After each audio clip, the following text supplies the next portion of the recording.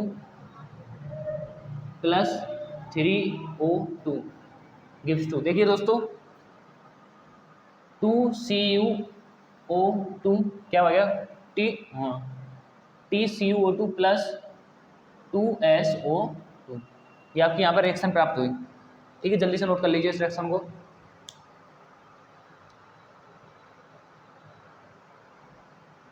क्या प्राप्त हुई तुम्हारी, 2CaH2 प्लस 3O2, ठीक है, क्या आपका 3O2 गिव्स टू 2Cu, इधर आ जाएगा 2C2O प्लस 2SO2। यहाँ पे आपकी रिएक्शन पूरी तरीके से बैलेंस हो चुकी है। ठीक है, देख लीजिएगा आप, बैलेंस रिएक्शन बैलेंस करनी तो आप पे आती होगी।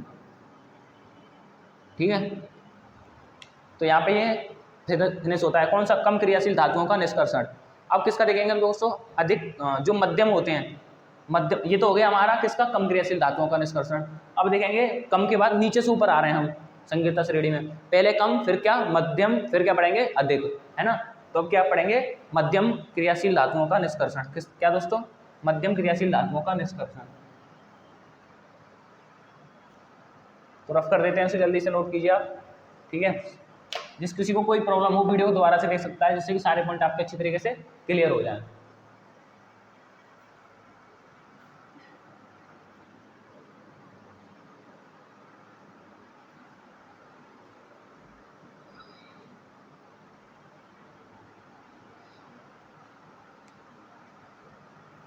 तो हेडिंग क्या दोस्तों हमारी, मध्यम क्रियाशील धातुओं का निष्कर्षण। क्या दोस्तों हेडिंग, मध्यम क्रियाशील, क्या दोस्तों, मध्यम क्रियाशील धातुओं का निष्कर्षण। इसका दोस्तों, मध्यम क्रियाशील धातुओं का निष्कर्षण।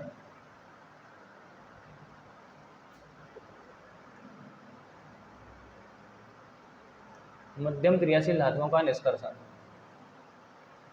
कम क्रियाशील तो हमने पढ़ लिया धातुओं का निष्कर्षण, अब किसका पढ़ेंगे हम, मध्यम क्रियाशील धातुओं का निष्कर्षण। तो फटाफट से हेडिंग बनाई जाइए दोस्तों। क्या हेडिंग बनानी है आपको, मध्यम क्रियाशील धातुओं का निष्कर्षण। जल्दी से बनाइए दोस्तों हेडिंग, मध्यम क्रियाशील धातुओं का निष्कर्षण।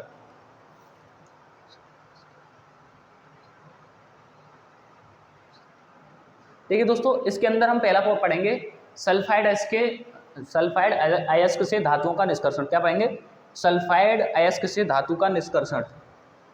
ठीक है, क्या पढ़ेंगे, सल्फाइड अयस्क से। क्या पढ़ेंगे दोस्तों, सल्फाइड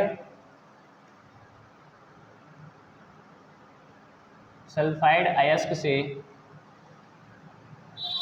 सल्फाइड अयस्क से धातु का निष्कर्षण। किससे दोस्तों, सल्फाइड अयस्क के धातु का निष्कर्षण।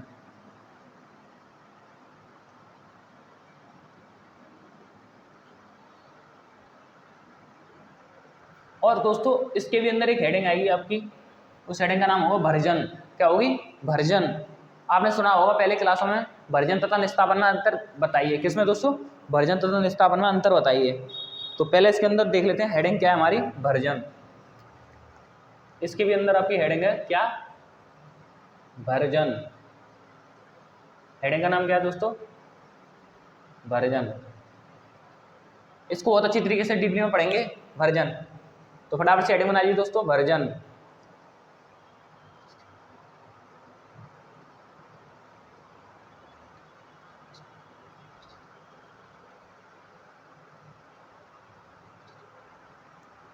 इसकी डेफिनेशन लिख लेते हैं दोस्तों।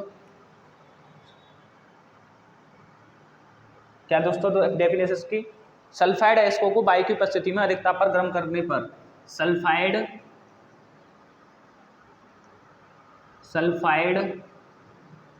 अयस्कों को वायु की उपस्थिति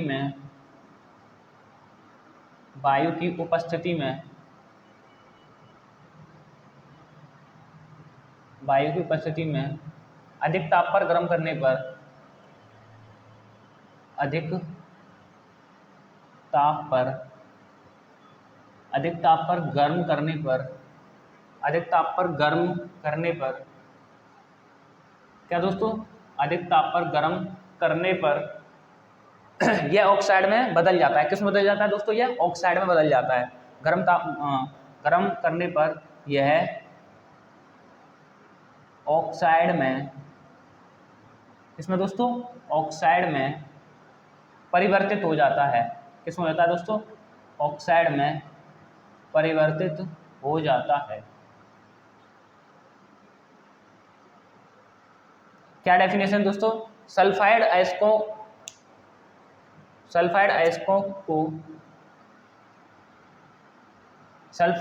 को वायु की उपस्थिति में अधिक ताप पर गर्म करने पर यह किसमें बदल जाता है, ऑक्साइड और धातु ऑक्साइडों में बदल जाता है, ऑक्साइडों में क्लियरली से चेंज हो जाता है। ठीक है, तो फटाफट से इसकी डेफिनेशन नोट कर लीजिए दोस्तों। तो उसका ऐसे एग्जांपल देख लेते हैं दोस्तों। यहाँ पे क्या देख लेते हैं, एग्जांपल देख लेते हैं। जैसे दोस्तों मैं बोल दूं ZnS + 3O2, तो गिव्स टू दोस्तों आपका क्या बनेगा, ZnO, एक ओ इधर आ गया, प्लस 2SO2, ये उत्पाद आपका प्राप्त हुआ इधर। ये क्या हो गया आपका अभिकारक, पहले बताया था मैंने आपको, सिखाई थी चीज रासायनिक अभिक्रिया एवं समीकरण वाले चैप्टर में। क्या है आपका अभिकारक, रिएक्टेंट, और ये क्या आपका प्रोडक्ट यानी कि उत्पाद, यानी कि प्रोडक्ट। ठीक है, फटाफट से नोट कर लीजिए दोस्तों, जल्दी से इस रिएक्शन को जल्दी से नोट कर लीजिए दोस्तों। इसी के अंदर दोस्तों ये तो हो गया सल्फाइड अयस्कों से। अब पढ़ेंगे हम कार्बोनेट अयस्क से धातुओं का निष्कर्षण। किससे, कार्बोनेट अयस्क से। तो उसके अंदर आएगी आपकी निस्तापन विधि। कौन सी आएगी दोस्तों, निस्तापन। ये क्या था आपका भर्जन, अब क्या आएगी आपकी निस्तापन। तो फटाफट से नोट कर लीजिए, जल्दी से ड्रॉप कर देते हैं, फिर से हेडिंग बना लेते हैं, कार्बोनेट अयस्क से धातुओं का निष्कर्षण। किससे, कार्बोनेट अयस्कों से। यहीं पे लिख देते हैं, आप नोट कर लीजिए इसे जल्दी से, नोट मैं टफ कर देता हूँ। बहुत ही आराम से कैसे चल रहे हैं, कोई भी दिक्कत नहीं आएगी आपको समझने में। ठीक है दोस्तों, क्या है आपका दोस्तों,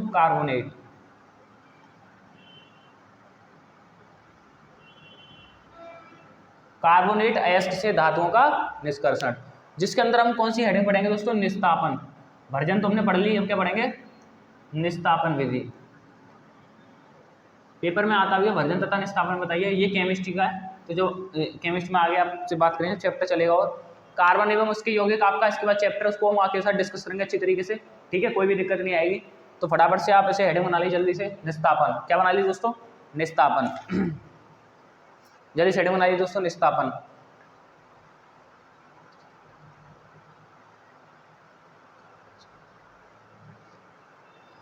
देखिए दोस्तों, इसकी डेफिनेशन को बता देते हैं। कार्बोनेट अयस्क को, किसको, कार्बोनेट अयस्क को वायु की अनुपस्थिति में, कार्बोनेट अयस्क को वायु की अनुपस्थिति में अधिक ताप पर गर्म करने पर, कार्बोनेट अयस्क को वायु की अनुपस्थिति में, उपस्थिति में नहीं अनुपस्थिति में, वायु की अनुपस्थिति में अधिक ताप पर गर्म करने पर यह धातु ऑक्साइड में परिवर्तित होता है। किसमें, यह धातु ऑक्साइड में परिवर्तित हो जाता है। क्या लिखेंगे दोस्तों, जो मैंने डेफिनेशन बताया लिख लीजिए आप पहले जल्दी से, फिर मैं लिख देता हूँ, कोई भी दिक्कत नहीं आएगी, बोल तो दिया ही मैंने। ठीक है,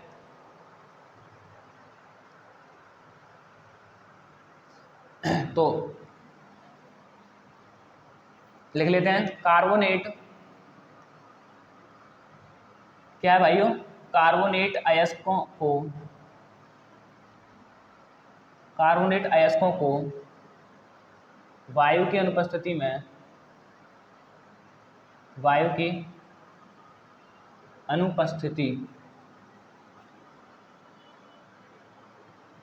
की अनुपस्थिति में अधिक ताप पर गर्म करके, अधिक ताप पर क्या करके दोस्तों, अधिक ताप पर गर्म करके, क्या करके दोस्तों, गर्म करके अधिक ताप पर गर्म करके यह ऑक्साइड में, किसमें दोस्तों, ऑक्साइड में बदल दिया जाता है, बदल दिया जाता है, बदल दिया जाता है। ठीक है दोस्तों। निस्तारण में कार्बोनेट अयस्क को वायु की अनुपस्थिति में अधिक ताप पर गर्म करके यह ऑक्साइड में परिवर्तित कर दिया जाता है या बदल दिया जाता है। ठीक है, जल्दी से नोट कर लीजिए इसको। देखिए एक नोट पॉइंट लिख लेते हैं हम। नोट पॉइंट में क्या लिख लेंगे दोस्तों, भर्जन तथा निस्तापन विधियों से हमें धातु ऑक्साइड प्राप्त होता है। क्या होता है, भर्जन तथा निस्तापन विधियों से हमें धातु ऑक्साइड प्राप्त होता है। यहाँ पर नोट पॉइंट में डाल के लिख लेते हैं। नोट पॉइंट पे ऊपर लगा लीजिए 2023, ऐसे क्वेश्चन आ जाते हैं एमसीक्यू में। भर्जन तथा निस्तापन विधि से, भर्जन तथा निस्तापन, भर्जन तथा निस्तापन विधि से हमें धातु ऑक्साइड,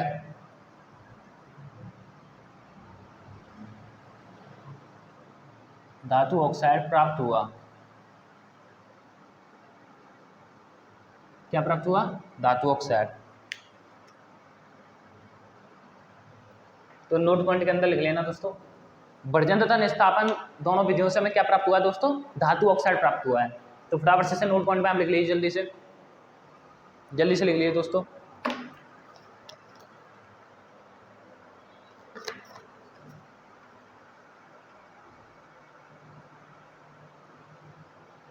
अब देखिए दोस्तों, इसे रफ कर देते हैं। यहाँ पे हम हेडिंग पढ़ेंगे वाली धातु ऑक्साइड का अपचयन। क्या पढ़ेंगे दोस्तों, धातु ऑक्साइड का अपचयन।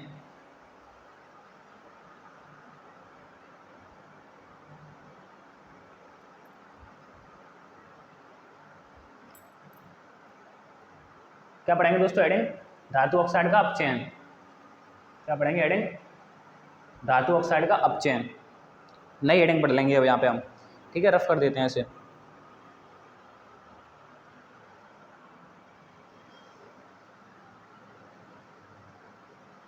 वेरी सिंपल चीज चल रही है, कोई दिक्कत नहीं है।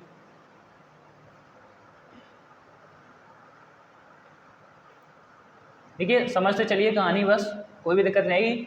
बट आपको एक चीज़ जाननी पड़ेगी। देखिए कोई भी लेक्चर करें, किसी से भी पढ़ें आप लेवल से सिक्वेंस से नहीं पढ़ेंगे तो कोई भी लेक्चर आपको अच्छी तरह समझ में नहीं आएगा। डेली क्लास कीजिए, लेवल से पढ़िए, 1 बाय 1 हेडिंगों को लिखते चलिए, समझते चलिए, तो फिर नेक्स्ट आने वाली हेडिंग भी आपको अच्छी तरीके से ऑटो कर समझ में आएंगी। ठीक है, नहीं तो फर्स्ट ऑफ ऑल आप सबसे पहले कोई भी आप हेडिंग पढ़िए, किसी भी लेक्चर की बिल्कुल समझ में नहीं आएगी और आप लेवल से नहीं चलेंगे तो। ठीक है, तो मैं आपसे यही कहूँगा, एक क्लास करके आप आगे आगे बढ़ते चलिए, अन्यथा कोई भी क्लास आपको बिल्कुल समझ में नहीं आएगी। ठीक है, तो हेडिंग बना लेते हैं दोस्तों हम, धातु ऑक्साइड का अपचयन। क्या हेडिंग है हमारा, धातु ऑक्साइड का अपचयन।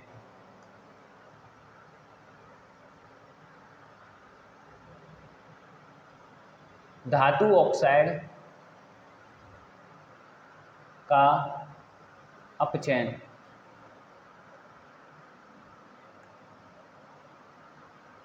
क्या हेडिंग हमारी दोस्तों, धातु ऑक्साइड का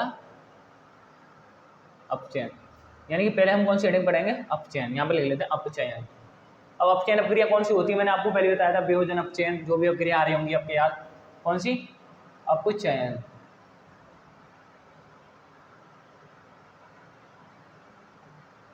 फटाफट से हेडिंग बना लीजिए दोस्तों, अपचयन। क्या बना लीजिए, अपचयन।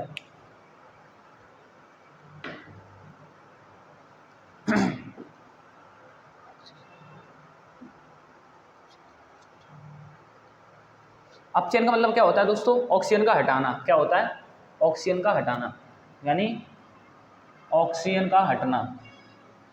ऑक्सीजन यानी कि O2 का हटना, O2 का हटना। इसके लिए कुछ निम्न क्रियाओं की आवश्यकता होती है। यहाँ पे लिख लेते हैं हम, ऐसे करके नीचे से ही। क्या लिख लेते हैं दोस्तों, अपचयन के लिए कुछ अपचायकों का प्रयोग किया जाता है। क्या लिख लेंगे दोस्तों, अपचयन के लिए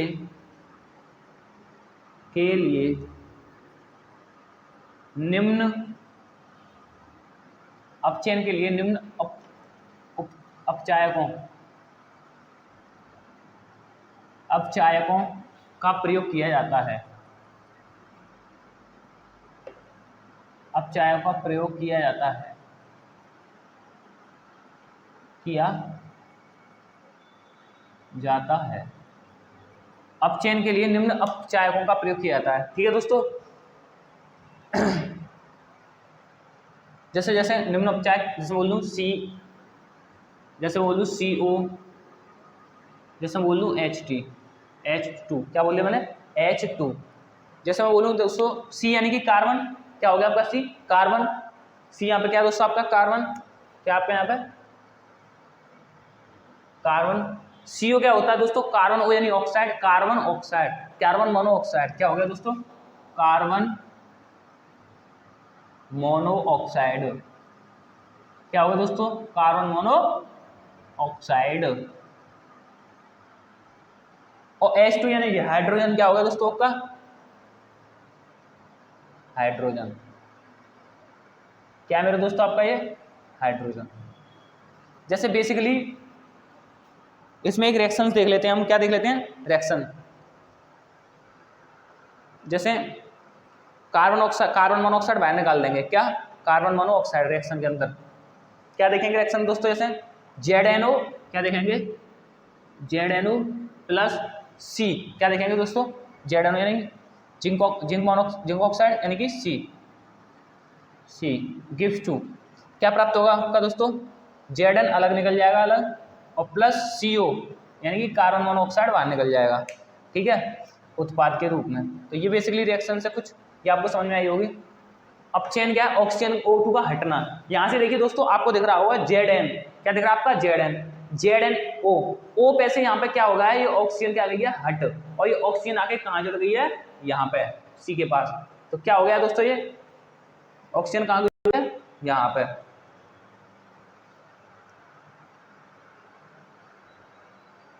C के पास आगे ऑक्सीजन जुड़ गई, यानी कि ऑक्सीजन का क्या हो गया, हटना, ऑक्सीजन क्या हो गई, परिवर्तित हो गई, एक्सचेंज। तो ये क्या क्या है आपका, अपचयन, क्या कहलाया, अपचयन। बताइए इतनी बेसिकली आपके पास समझ में नहीं आई अच्छी नहीं आई कोई भी कॉन्सेप्ट इसमें, तो वीडियो को फिर से चालू करके देख लीजिए, अच्छी तरह समझ में आएगा। और हाँ दोस्तों, साथ के साथ सभी लेक्चरों को अपने दोस्तों के साथ शेयर कर दें, जिससे कि उनका भी फायदा हो। और मैं आपसे ये कहूँगा, वीडियो के लास्ट में कैसे लग रहा है आपको, समझने में आ रही है या नहीं, वीडियो में कमेंट जरूर करके बताएं, ठीक है। और चैनल को लाइक जरूर कर दें, ठीक है, और चैनल को सब्सक्राइब कर दें, वीडियो को हर को लाइक कर दें, ठीक है। देखिए जल्दी से फिर नेक्स्ट आगे हेडिंग देख लेते हैं हम दोस्तों। ये तो हो गए हमारे क्या दोस्तों, कम क्रियाशील मध्यम क्रियाशील तत्व। यहाँ तक आपके मध्यम क्रियाशील तत्व चल रहे हैं अभी तक, ठीक है, मध्यम। अब कौन से आएंगे, अधिक, यानी कि अधिक क्रियाशील तत्व। कौन से, अधिक क्रियाशील तत्व। तो इसको रफ कर देते हैं दोस्तों हम पहले।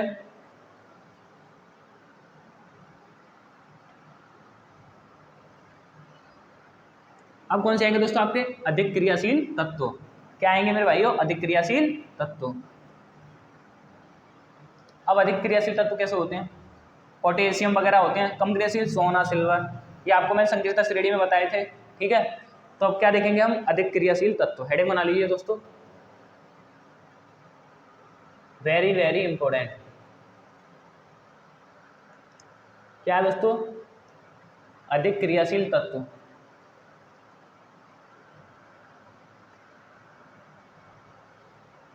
अधिक क्रियाशील धातु बोल सकते हैं या तत्व बोल सकते हैं, या फिर हम जैसे पहले जो लिखा था वही हेडिंग लिख लेते हैं, अधिक क्रियाशील धातुओं का निष्कर्षण। अधिक क्रियाशील धातुओं का निष्कर्षण।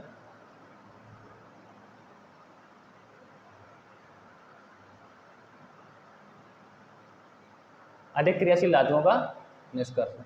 कम और मध्यम हमने दोनों अच्छी तरीके से एक्सप्लेन करके साथ डीपली में खत्म कर दिए हैं। अब नई हेडिंग चालू होती है यहाँ पे आपकी, क्या उस हेडिंग का नाम, अधिक क्रियाशील धातुओं का निष्कर्षण।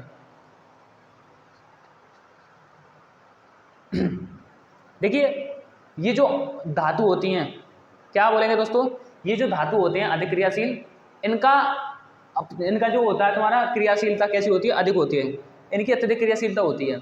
जो ये ऊपर वाली धातु होती है संकीर्णता में, इनकी क्रियाशीलता अधिक होती है, इसलिए इनका क्या नहीं कर सकते हम, अपचयन नहीं कर सकते हैं।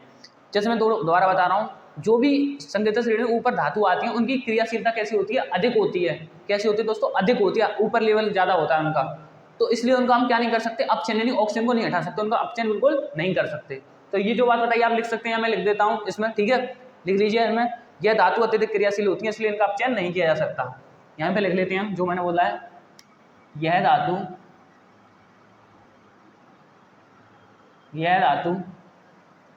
अत्यधिक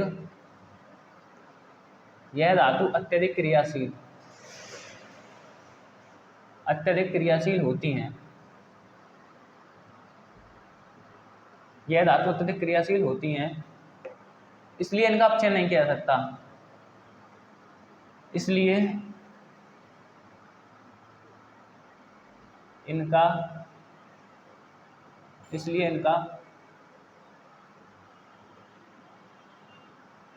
अपचयन नहीं किया जा सकता।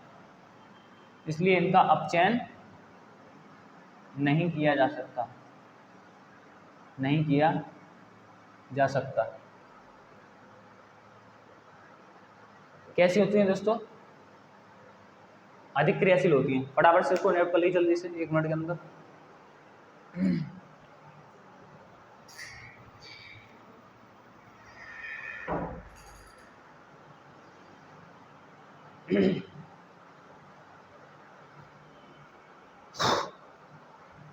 क्या आएंगे दोस्तों आपकी अधिक क्रियाशील तत्वों में, अधिक क्रियाशील धातुओं के निष्कर्ष में यह धातु अत्यधिक क्रियाशील होती है, इसलिए इनका निष्कर्षण नहीं किया जा सकता। जल्दी से नोट कर लीजिए। और दोस्तों जब अपचयन के द्वारा प्राप्त नहीं किया जा सकता, अपचयन नहीं किया जा सकता, तो इन्हें किसके द्वारा प्राप्त कर सकते हैं हम? एक विधि है आपकी विद्युत अपघटन विधि। कौन सी विधि दोस्तों? विद्युत अपघटन विधि। कौन सी विधि? क्या बता रहा हूँ? विद्युत अपघटन विधि के दौरान क्या करते हैं हम? प्राप्त करते हैं दोस्तों। ठीक है, तो इस बात को नोट पॉइंट में दबा के यहाँ पे लिख लेते हैं साइड में। ठीक है, NOTE। क्या लिखेंगे दोस्तों नोट पॉइंट में? इन धातु को विद्युत अपघटन के द्वारा प्राप्त किया जाता है। क्या? इन धातु को विद्युत अपघटन के द्वारा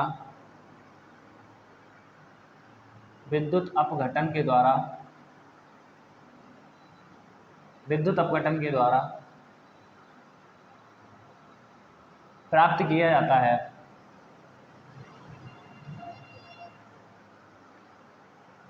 प्राप्त किया जाता है। किसके द्वारा प्राप्त किया जाता है दोस्तों? विद्युत अपघटन के द्वारा। ठीक है, नोट कर लीजिए जल्दी इस बात को नोट पॉइंट पर दबा के। पेपर में क्वेश्चन कैसे पूछा जाएगा आपका? अधिक क्रियाशील धातुओं का निष्कर्षण ऑक्सीजन हटने से नहीं होता है, पर किसके हटने से होता है? मतलब किसके द्वारा होता है? फिर विद्युत कौन सी विधि के द्वारा होता है ये पूछेगा, तो क्या कौन सी विधि आपको बतानी है? विद्युत अपघटन विधि। कौन सी? विद्युत अपघटन विधि। ठीक है, जल्दी से नोट कर लीजिए इस बात को भाइयों। जैसे हम एक एग्जांपल लेके प्रैक्टिकली समझ लेते हैं। जैसे एग्जांपल में ले लेते हैं NaCl का निष्कर्षण। क्या दोस्तों? NaCl का निष्कर्षण। किसका ले लिया? NaCl का निष्कर्षण।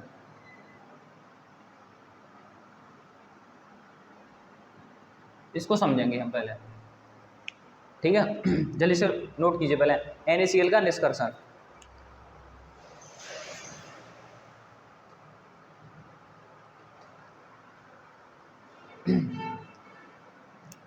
जैसे मैं डायग्राम बना रहा हूं,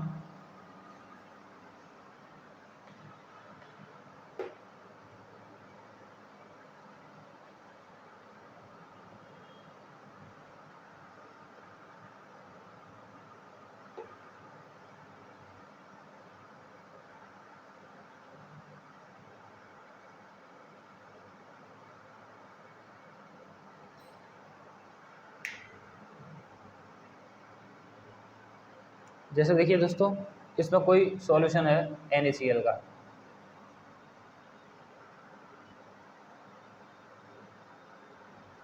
किसका दोस्तों? NaCl का।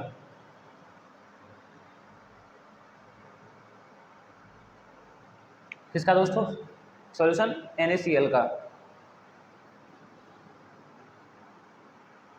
जैसे इसे बोल देंगे हम कैथोड। क्या बोल देंगे? कैथोड। और कैथोड कैसी होती है दोस्तों? ऋणात्मक यानी कि नेगेटिव। और ये कौन सी होगी आपकी? एनोड। एनोड। एनोड कैसी होती है दोस्तों? आपकी पॉजिटिव। कैसी होती है? Anode positive. तो दोस्तों देखिए यहाँ पे जिसमें बोलूँ NaCl, कैसे? NaCl। NaCl किसका विलयन है? NaCl का। NaCl। तो Na प्लस होता है, Cl कैसा होता है, नेगेटिव। Na प्लस होता है, Cl नेगेटिव होता है। तो Na इस वाले पे आके जुड़ेगा और Cl इस वाली पर आकर के जुड़ेगा।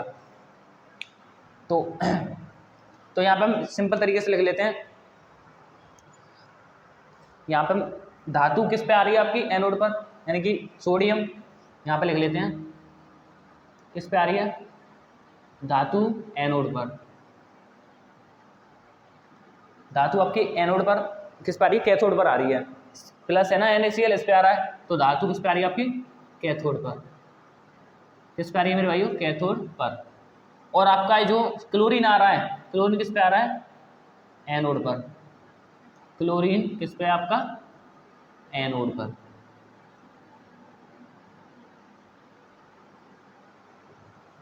क्लोरीन किस पे आ रहा है दोस्तों, एनोड पर। बेसिकली छोटा सा मैंने आपको प्रैक्टिकली बता के बताया है करके कि कैसे क्या है, ठीक है। अब देख लेते हैं दोस्तों हम आपका, ये आपके 3 चरण थे। दूसरे चरण में कहानी ये चलें कि पहला चरण करा दिया, 3 चरण थे, है ना। धातु की प्राप्ति में कितने चरण थे आपके, 3। अयस्कों की प्राप्ति में 3 चरण थे, पहला दूसरा यहाँ पर कंप्लीट होता है। तीसरा चरण चालू हुआ, कौन सा दोस्तों, तीसरा चरण।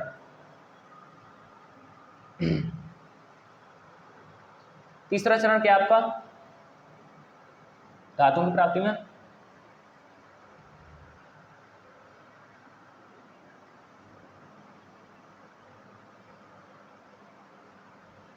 धातुओं का परिष्करण। क्या है दोस्तों आपका, धातुओं का परिष्करण।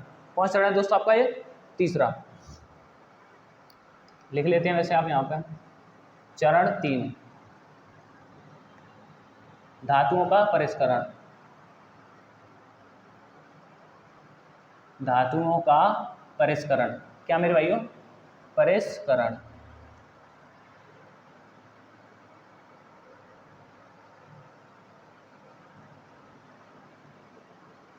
क्या हेडिंग है दोस्तों, धातुओं का परिष्करण। हेडिंग बना लीजिए दोस्तों, धातुओं का परिष्करण। जल्दी से नोट कीजिए।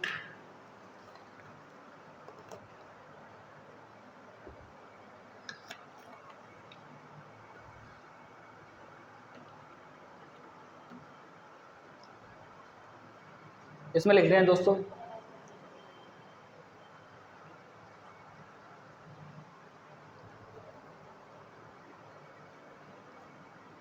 धातुओं से अपद्रव्य हटाने के लिए, धातुओं से अपद्रव्य हटाने के लिए, अपद्रव्य हटाने के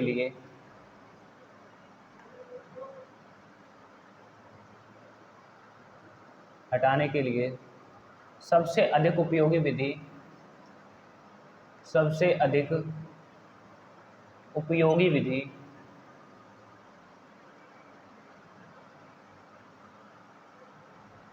सबसे अधिक उपयोगी विधि कौन सी है, विद्युत परिष्करण विधि। कौन सी है, विद्युत अपघटन परिष्करण विधि। कौन सी है दोस्तों, विद्युत अपघटन परिष्करण है। क्या लिख लेंगे, यहीं पे लिख लेंगे साइड में, अधिक विधि विद्युत अपघटन परिष्करण है। अधिक उपयोगी विधि कौन सी है, तो विद्युत अपघटन परिष्करण है।